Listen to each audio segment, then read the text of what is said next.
প্রশ্নটা হচ্ছে এটা আপনার মনে হয় কিনা সরকারের তরফ থেকে এই রাজনৈতিক দলগুলোর মধ্যে যে ঐক্যটা হচ্ছে না, এটা সামহাও সরকারই চাইছে না, এই আশঙ্কাটা আপনি ভ্যালিড মনে করেন? না দেখুন, একটা বাংলাদেশের মানুষের, আমি পুরো বাংলাদেশ বলছি, হ্যাঁ, একটা জিনিস কি মানুষ ভুল থেকে শিখে, আর বাংলাদেশের রাজনৈতিক দলগুলোর ক্ষেত্রে তারা ভুলটা বারবার করে।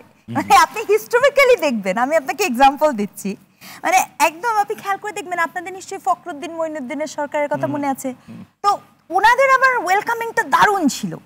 মানে মানুষ রাস্তায় টাকা ব্যাগ রেখে চলে যেত, গাড়ি রেখে চলে যেত, দুর্নীতি ধরে নিচ্ছে, তামিল সিনেমার মতো। হ্যাঁ হ্যাঁ, এখন তাদেরকে শেষমেশ কি করে কিন্তু আমাদেরকে মানে এই ইলেকশনের জন্য কিন্তু পুশ করতে হলো। আর খেয়াল করে দেখেন, ওটা কিন্তু এরকম হলো না যে নিচে নিজেই সে একটা ইলেকশন দিয়ে দিচ্ছে, নাই। এক, দুই, দেখেন এই যেই প্রক্রিয়াতে, বারবার বলছি, আওয়ামী লীগকে যে প্রক্রিয়াতে আপনি তার কার্যক্রমকে নিষিদ্ধ করেছেন, প্রক্রিয়াটাকে প্রশ্নবিদ্ধ করছি। খেয়াল করে দেখেন, আজিজ ভাইও বলেছেন যে আপনার গণজাগরণ মঞ্চ একটা পাতানো খেলা ছিল, আমরা অলমোস্ট সবাই জানি। গণজাগরণ মঞ্চের কনসিকুয়েন্সেস কি হয়েছে? ব্যাপক মানুষ দেশ ছাড়া হয়েছে, ব্লগারদের হতাহত করা হয়েছে, এবং একদম একটা দানব থেকে দানবীয় হয়ে উঠেছে কোন একটা পক্ষ। পরিণতি কিন্তু ভালো হয়নি। দুঃখ কি জানেন, এই যে আজকে যখন আপনি এই যে কতগুলো ডায়লগ বলছেন, এই স্লোগানের দায়ভার তো এনসিপি কে নিতে হবে, কারণ এনসিপির খোদ কর্মকর্তারা ডায়লগ দিয়েছে, কোড অ্যান্ড কোড, এক একটা লিগ ধরে ধরে জবাই কর, এক একটা লিগ ধরে ধরে জবাই কর। এই সেম ডায়লগ একসময় দেওয়া হয়েছিল, এক একটা শিবির ধরে ধরে জবাই কর। আমি একজন শিক্ষক হিসেবে এত সহিংস, এত নিকৃষ্ট রাজনৈতিক ডায়লগ দেওয়ার কোনোভাবে পক্ষপাতী না। আপনি কোনোভাবে এই ধরনের সহিংসতাকে উস্কায় দিতে পারেন না, না মানে না, এটা অন্যায়। আপনি শিখেছেন কি? আপনি আমাকে বলেন যে এখানে যে পুরো বাংলাদেশের মানুষের যে কথা, যে এটা ভেরি ট্রু অফকোর্স, যে হাসিনা যা শিখিয়ে দিয়ে গেল আপনাদেরকে, মানে আমাদেরকে যা শিখিয়ে দিয়ে গেল, মানে প্রক্রিয়াটা এরকম যে আমি এইটা করব, আমাকে প্রশ্নবিদ্ধ করা যাবে না। ডিজিটাল অ্যাক্টের কথা আপনার মনে আছে?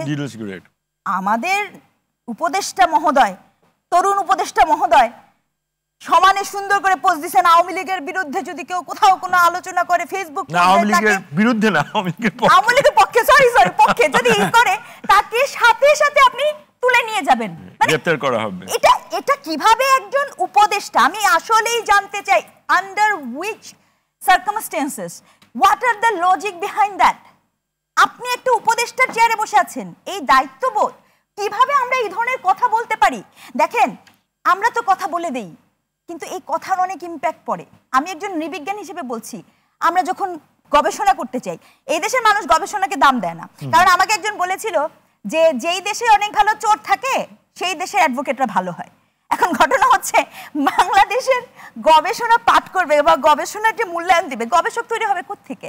তো আপনি কি করেছেন যে এই যে কথাগুলো বলে দেন না, বিশ্বাস করেন এর ইম্প্যাক্ট ওই প্রত্যন্ত অঞ্চলগুলোতে ভীষণ রকমের ভিন্নভাবে পড়ে। মানুষ এগুলোকে খুব সিরিয়াসলি গ্রহণ করে, এবং এর পরিণতি কি হয়? হতাহত হয়, দলাদলি হয়, কোন্দল হয়। শহরের পলিটিক্যাল ফ্রেম আর গ্রামাঞ্চলের পলিটিক্যাল ফ্রেম এক নয়। তাহলে এই যে দায়িত্ব, তাহলে আমার এই যে নতুন, আমি কিন্তু সত্যি একজন শিক্ষক হিসেবে কি চাই? নতুন বাংলাদেশ চাই, আমি ওই বাংলাদেশকে ধারণ করতে চাই। কিন্তু আবার দেখেন 5ই আগস্টের পরে শেখ হাসিনার সময় আমরা শিখছি দাড়ি টুপি আছে, ও শিবির ও জঙ্গি, আর এখন নতুন তত্ত্ব কি, ও শাহবাগী। এবং শাহবাগের কোনো জেন্ডার নাই, হ্যাঁ, মানে এটা শাহবাগী, মানে আপনার মানে মতের সাথে মিল না হলে তাহলে পরিবর্তন কোথায় হলো? আপনার ভ্যালিডেশন, যিনি যৌক্তিক কথা বলবেন তার জন্য এই ট্যাগগুলো গুরুত্বপূর্ণ না। আমি একদমই একমত ফয়েজ যেটা বলেছেন, যে ইয়েস, একটা ভীষণ ডায়াসপোরিক কমিউনিটি আছে। সংস্কার কমিশনের সদস্য আর উপদেষ্টা পরিষদের সদস্য একরকম না। কিন্তু আজিজ ভাই যে অভিযোগ দিয়েছেন, এখানে আরো একটা পয়েন্ট আমি অ্যাড করতে চাই।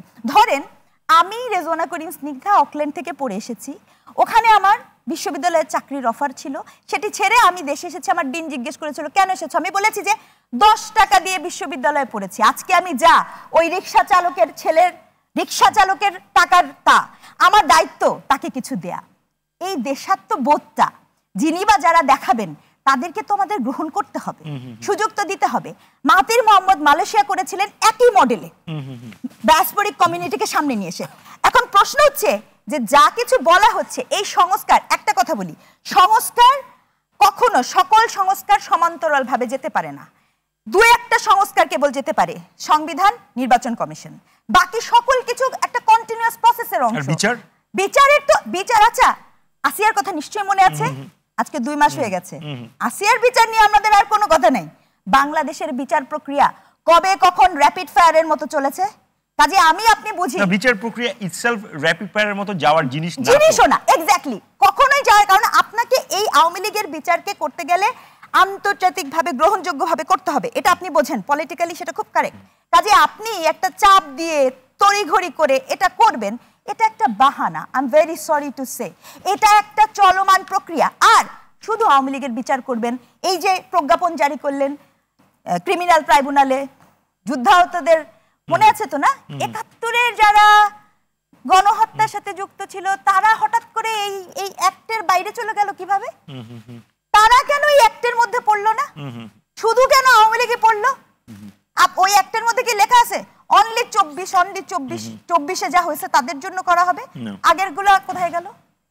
তাহলে প্রশ্নগুলো কিন্তু তুলতে হবে, প্রশ্ন তুলতে হবে। আর প্রশ্ন তোলার অর্থ যদি হয় আপনি জেলে পড়বেন, ভাই হাসিনা গেছে আরেক হাসিন চলে আসছে, ব্যাপারটা এরকম হচ্ছে।